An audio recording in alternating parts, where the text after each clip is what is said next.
देखिए, ज़ाहिर तौर पर उम्मीदें हैं। हालांकि 9 बजे से सुनते हैं बातचीत शुरू होने वाली थी, अब वो शिफ्ट हो गई है 11 साढ़े 11 बजे। ज़ाहिर तौर पर इस बीच में जो भी संकेत आए, जो भी संदेश आए लद्दाख से, वो अप्रीतिकर थे। वो मैं समझता हूँ, और उसके लिए ख़ास तौर पे मुझे दिक्कत ये हुई कि हम सबको, देश को इसके बारे में बहुत जानकारी नहीं थी। जब खुद रक्षा मंत्री ने एक्नॉलेज किया, उससे पहले अमेरिकन प्रेसिडेंट ने किया, तब जाकर के लोगों को लगा कि कुछ ऐसी हरकतें, मैं समझता हूँ कि संदेश साफ होना चाहिए मिलिट्री लेवल डायलॉग में या डिप्लोमेटिक डायलॉग में, कि पूरे दक्षिण एशिया में ही नहीं, पूरे दुनिया में शांति की पहल वाला अगर कोई अनूठा देश है तो वो हम हैं।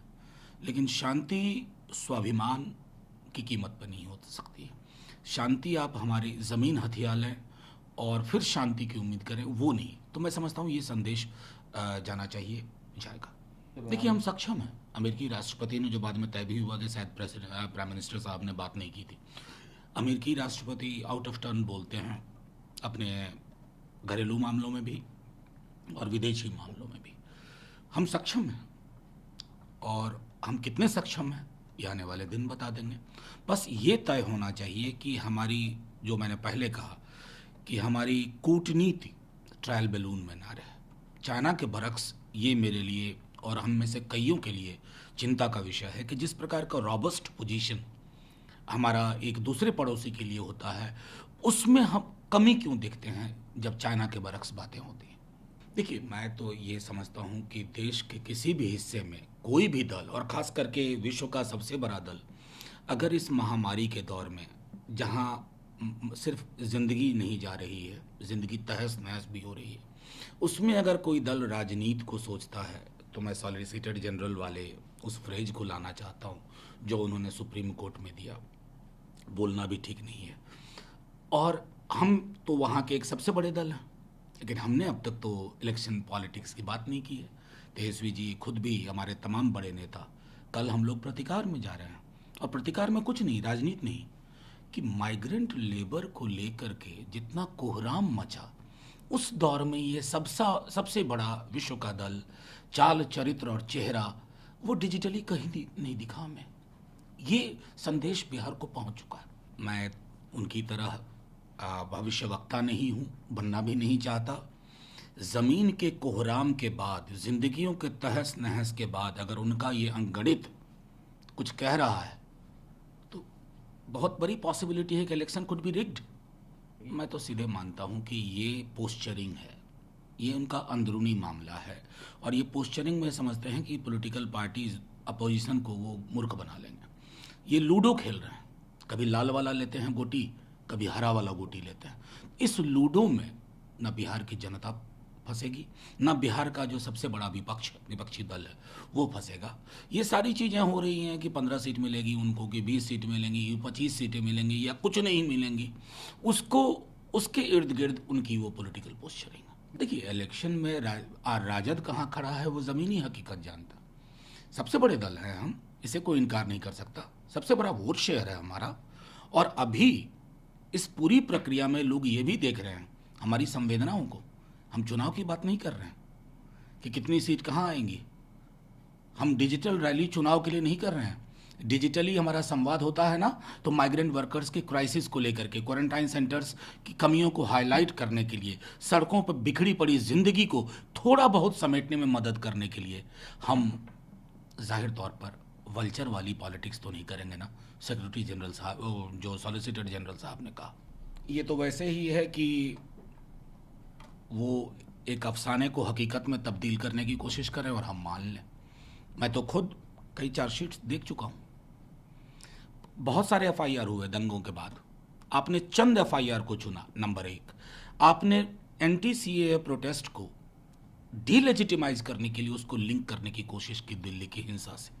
दिल्ली की हिंसा में कौन बड़े बड़े सरदार क्या क्या बोल रहे थे, बड़े बड़े लोग, उनका कहीं जिक्र नहीं है इस अफसाने में। तो जाहिर तौर पर कोई भी दलील दो, वो दलील थोथी है, और वो दलील इतनी थोथी है कि किसी के भी गले नहीं उतर रहा है। जो चार्जशीट बना रहे हैं उनके भी, प्रतीक उनका है, मैं इस प्रतीक में नहीं उलझना चाहता, लेकिन मैं जानता हूँ हेल्थ सेक्टर ने अपने सारे फॉल्ट लाइन पेंडेमिक के दौरान खोल के रख दिए। कहाँ बड़ी बड़ी बातें होती थी, कहाँ ये अभी भी मैं देख रहा हूँ कई राज्य सरकारें फ्लिप फ्लॉप कर रही हैं, केंद्र की सरकार फ्लिप फ्लॉप कर रही हैं। अहमदाबाद से जो संकेत आ रहे हैं वो और भी भयावह हैं।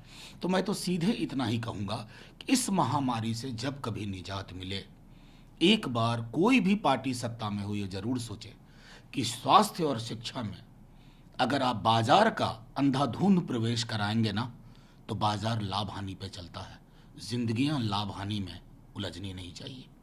मेरा एक मानना है कि हम 10,000 का वो आंकड़ा टच कर रहे हैं, भयावह है। डरना चाहिए लेकिन हथियार नहीं डालने चाहिए। लड़ना तो है ना, तो लड़ने के लिए क्या हमारे लिए है? सबसे बड़ी चीज़ है कि आंकड़ों को वैज्ञानिक आधार पर देखिए, आंकड़ों को छुपाइए मत, उससे कुछ नहीं हासिल होने वाला। कई जगह मुंबई हो, दिल्ली हो, और ख़ास तौर पे जो अहमदाबाद का पर मिलियन आ रहा है, तो उसमें तो फिर महाराष्ट्र और मुंबई और दिल्ली से ज़्यादा भयावह मुझे अहमदाबाद लग रहा है। हर जिंदगी महत्वपूर्ण है। सिर्फ इतना हाथ जोड़ करके आग्रह कर सकता हूँ एक छोटे दल के बिहाफ पे कि ये संबंध है, ये वक्त है जब केंद्र राज्य मिल करके हैंड होल्डिंग करें। अगर कोई कमी है तो वॉर फुटिंग पे उस पर काम होना चाहिए। कमियों को सार्वजनिक करना, रिडिक्यूल करना किसी चीफ मिनिस्टर को या किसी ओहदेदार को, वो उचित नहीं है। क्या राहुल गांधी अकेले हैं जो लॉकडाउन फेलियर की बात कर रहे हैं? सरकार में बैठे लोग कह रहे हैं, जो कल तक सरकार में ब्यूरोक्रेट्स थे वो कह रहे हैं, अकेले राहुल जी तो नहीं कह रहे हैं।